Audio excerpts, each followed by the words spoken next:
আমার ভাই আবু আলিফকে দিন দুপুরে রাস্তায় ফেলে জবাই করা হয়েছে।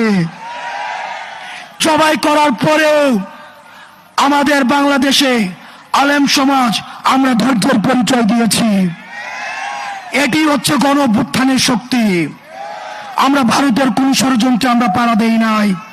ভারত চেয়েছিল আমাদের যারা বন্ধু হিন্দু ভাই, আমাদের যারা সংখ্যালঘু রয়েছে তাদের সাথে আমরা সংঘর্ষে জড়াই, কিন্তু আমরা ভারতের কোন ষড়যন্ত্রে আমরা পা দেই নাই। এই বাংলাদেশে সংখ্যালঘু তারাই যারা বাংলাদেশের বিপক্ষে। আমার কোন হিন্দু ভাই সংখ্যালঘু না, আমার কোন বৌদ্ধ ভাই সংখ্যালঘু না, আমার কোন পাহাড়ি ভাই সংখ্যালঘু না। বাংলাদেশের বিপক্ষে যারা তারাই হচ্ছে সংখ্যালঘু। সুতরাং আমরা স্পষ্ট করে বলতে চাই, আসাদুজ্জামান খান কামালকে যখন পুলিশ দেখাচ্ছে, এই ছেলেগুলাকে একটা বুলেট মারা হয় আর 10টা দাঁড়িয়ে যায়।